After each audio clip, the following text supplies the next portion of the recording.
Hey, so recently I've been listening to a lot of music by Cohen Sound, um, and a lot of their synths are like basses. I find that they're like really, really wide. It's really cool, and it got me thinking today in a little sound design time um, in Serum, just how to maintain really good phase on a single sound um, while having nice stereo width. So I found something kind of cool and felt like sharing. It's something that I've never um, even tried doing or considered before.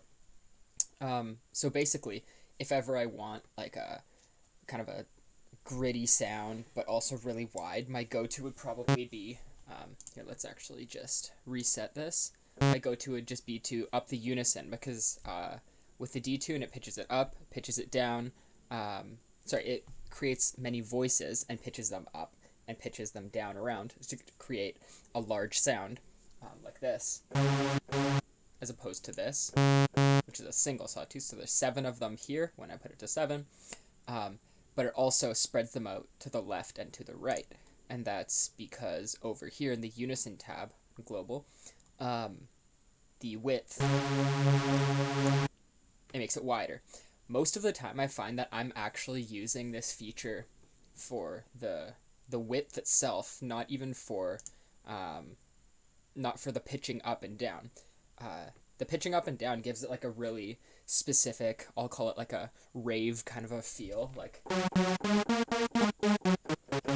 beautiful.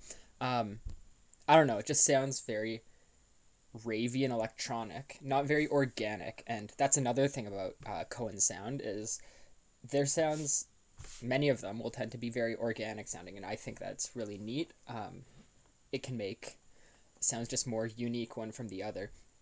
Um, and so rather than jumping to just upping the unison and calling it a day, and of course tweaking things to make it good for your track, something that I think that going forward I'll consider is doing this.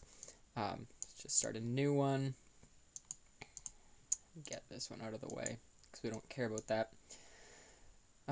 So rather than just upping the unison, let's actually go over here and turn down the range. And right there, basically, it gets rid of a lot of the feeling of bigness and stereo width, but not completely. Notice that it is still uneven. Sometimes it's left, sometimes it's right focused. And I realized that that's actually because of the random knob here. If we were to turn that down, now we just have a really loud saw wave because it's probably equal to 7 saw waves stacked on top of each other, so they multiply. There's no randomness in the phase, so they just add up one after the other. Anyway, let's put this all the way to the start just because I want to, and we're going to be leaving the saw wave eventually. So what I would do is then, because Serum is a wavetable synth, there can be many wavetables in there. Most of us know that very well.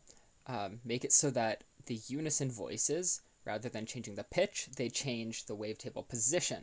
Let's crank that all the way up to 100. You can go the opposite direction, down to 100. I'm not totally sure if it, I guess they call it like bipolar. I don't know if it goes full that way or if it goes even negative and positive, but for the sake of this, I'm just going to put it to the middle. Someone else can experiment more with whether it goes left or right or both ways.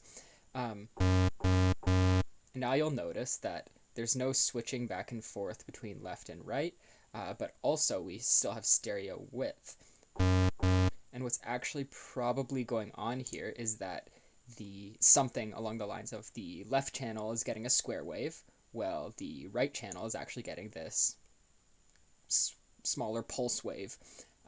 Very similar. But it does create wideness because there's difference between the left speaker, the left channel, and the right channel. But it can be better than this. In my opinion, it can, well, there's a million things that you can do with this. What I found was really cool is switching over to some other more complex wavetables. I've found Disdoot to be pretty good. The only reason I think that it's good is because there's lots of changing as you go through the wavetable, but almost no matter how far you go, the fundamental frequency, this pattern right there, basically stays in the same position. And the reason that's really cool is that you could have the left channel at a position like this and the right channel at a position like this, and the harmonics would be completely different. The buzzinesses, the gritty sounds, the organicness of it can be completely different in the left headphone and the right headphone, speaker, whatever you're on.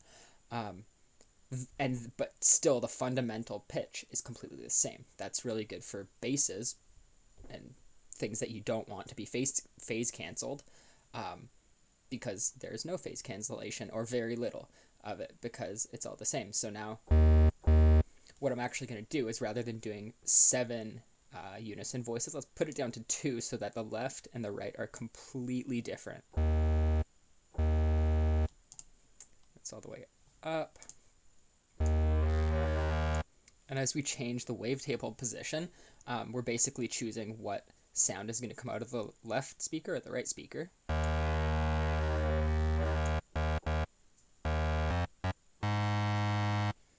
And then from there you can do all kinds of crazy stuff. You have this tone that's wide in nature, but if you mono it,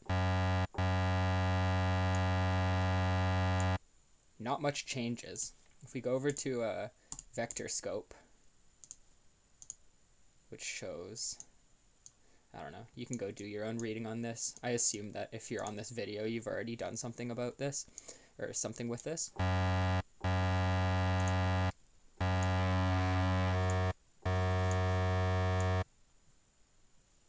Oh, let's put that.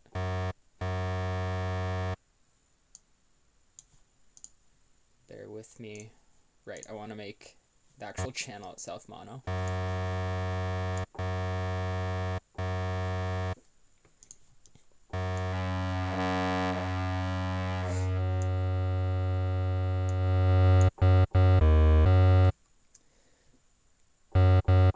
So it's always a really steady wave. It's not jumping up and down. And if you were getting lots of phase cancellation, you wouldn't be seeing a very steady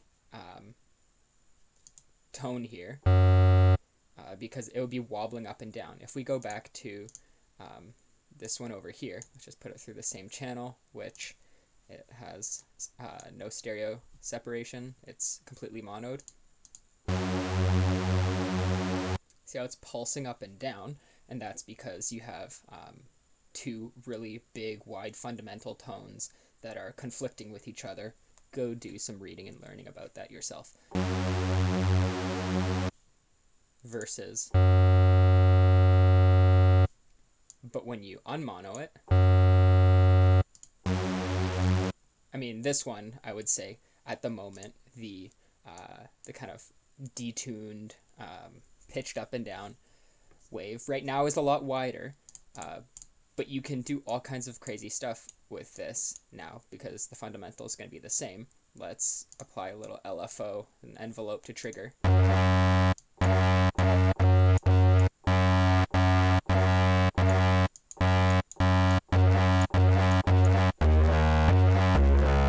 don't know, let's just do something like that. I would normally try a whole lot harder, but even with this really complex changing tone that's completely different in the left and right channel, you've got a solid bass tone. That's not gonna die if you're suddenly on stage at Shambhala or whatever, Tomorrowland thing, big speakers. If you're monoed, you're still gonna have a really solid bass in the low end.